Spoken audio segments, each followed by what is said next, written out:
Hello everyone. आज हम most important answers को डिस्कस करने वाले हैं। The concept of translation western and Indian traditions. तो ये ज्यादातर एग्जाम में पूछा जाता है। तो हम स्टार्ट करते हैं।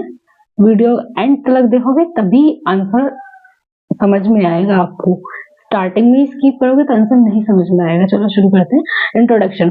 Translation means changing a text from one language into another language. इसका मतलब है मतलब टेक्स्ट को चेंज करना एक लैंग्वेज से दूसरी लैंग्वेज में। The purpose of translation is to keep the same meaning and message in a new language.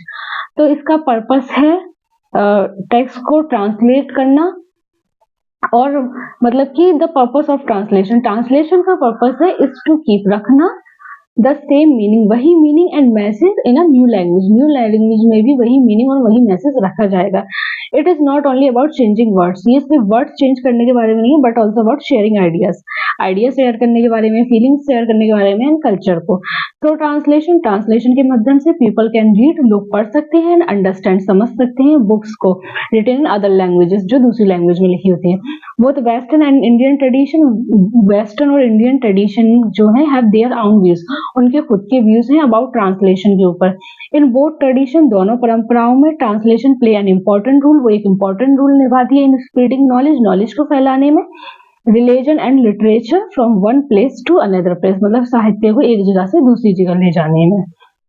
आपको समझ में आया होगा, मतलब मैं फिर से एक्सप्लेन कर रही हूँ इंट्रोडक्शन को, क्योंकि मोस्ट इंपॉर्टेंट होता है इंट्रोडक्शन। ट्रांसलेशन का मतलब है टेक्स्ट को चेंज करना, उसका पर्पस होता है सेम मीनिंग और वही मैसेज रखना। इसका मतलब सिर्फ यही नहीं है वर्ड्स चेंज करना, इसका मतलब है फीलिंग्स शेयर करना, साहित्य शेयर करना, और ट्रांसलेशन के माध्यम से लोग पढ़ सकते हैं, समझ सकते हैं।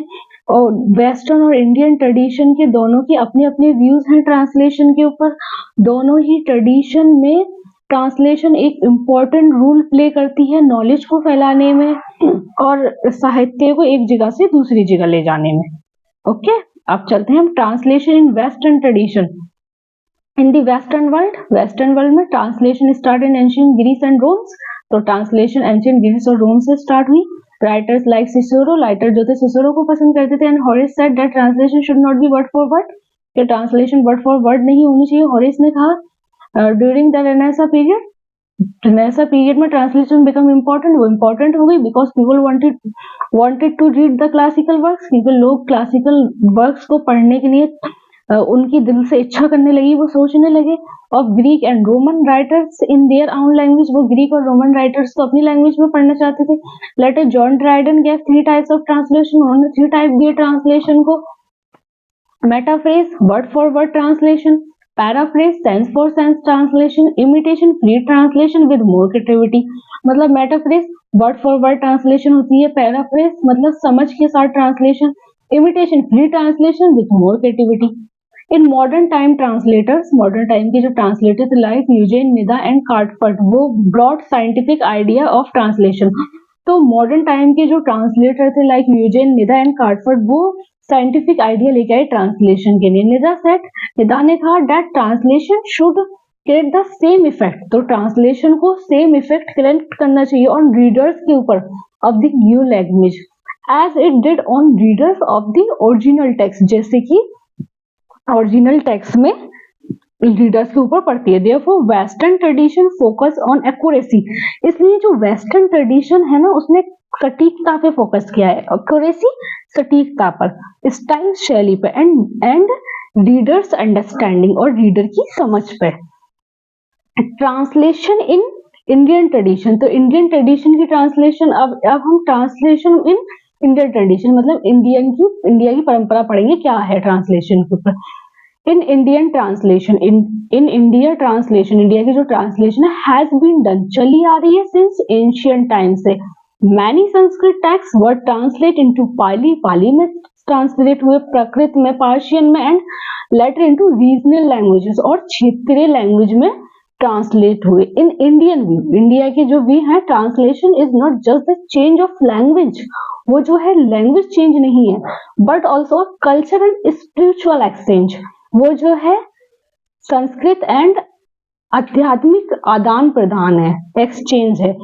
ओल्ड इंडियन ट्रांसलेटर्स पुराने जो इंडिया के ट्रांसलेटर थे often change some part of the text, वो जो थे कुछ ही हिस्सा टेक्स्ट का चेंज करते थे टू मैच लोकल बिलीफ्स, जो कि मैच होते थे लोकल बिलीफ एंड कल्चर से। For example when Buddhist text were translate into Chinese, जब बुद्धिस्ट टेक्स्ट चाइनीज में ट्रांसलेट हुआ, they were modified to fit Chinese tradition, तो वो चाइनीज ट्रेडिशन को ध्यान में रखते हुए चेंज हुआ। इंडियन ट्रांसलेटर बिलीव्ड, इंडिया के जो ट्रांसलेटर्स थे वो बिलीव करते थे that the main M of translation, main M होना चाहिए ट्रांसलेशन का, इज टू स्प्रेड विजडम, मतलब कि स्प्रेड मतलब फैलाना, नॉलेज फैलाना, ज्ञान फैलाना, एंड मोरल वैल्यूज और नैतिक मूल्य।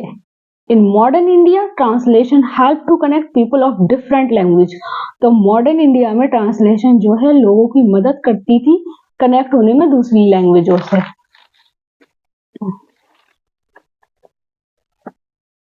वो सॉरी ब्लर हो रहा है। And reasons and promotes united and diversity, को याद कर लेना इंपॉर्टेंट है। Conclusion, both western and Indian tradition respect translation, both western और इंडियन ट्रेडिशन जो है दोनों ही रिस्पेक्ट करती है ट्रांसलेशन की, but their idea are different, लेकिन उनकी आइडिया डिफरेंट है। The western tradition give importance faithfulness and exact meaning, तो मॉडर्न वेस्टर्न ट्रेडिशन जो है इंपॉर्टेंस देती है फेथफुलनेस को एंड एग्जैक्ट मीनिंग को, वाइल द इंडियन ट्रेडिशन, जबकि के इंडियन ट्रेडिशन जो है अलाउज फ्रीडम अलाउ करती है and adaptation according to culture and audience, तो वो फ्रीडम अलाउ कर रही है according adaptation according to culture, मतलब कल्चर के ढलाव के अनुसार, और ऑडियंस यहाँ स्टूडेंट दिया गया है, स्टूडेंट के हिसाब से। Translation in both tradition, translation जो है दोनों ही ट्रेडिशन में वर्क एज अ ब्रिज, एक ब्रिज का काम कर रही है दैट कनेक्ट्स लैंग्वेजेस, जो लैंग्वेजेस को कनेक्ट कर रही है कल्चर को एंड पीपल को। It helps in spreading knowledge, ये नॉलेज फैलाने में मदद करती है, एंड बिल्डिंग अंडरस्टैंडिंग, और एक बहुत अच्छी अंडरस्टैंडिंग देती है बिटवीन डिफरेंट सोसाइटीज के बीच। और ये आंसर कंप्लीट हो गया है, आपको समझ में आया होगा अच्छे से। हम फिर मिलेंगे किसी और वीडियो के साथ। मैं जल्दी ही एक और आंसर अपलोड करने वाली हूँ, क्योंकि एग्जाम आ रहे हैं नवंबर में ही, लास्ट नवंबर में ही स्टार्ट हो जाएंगे एग्जाम।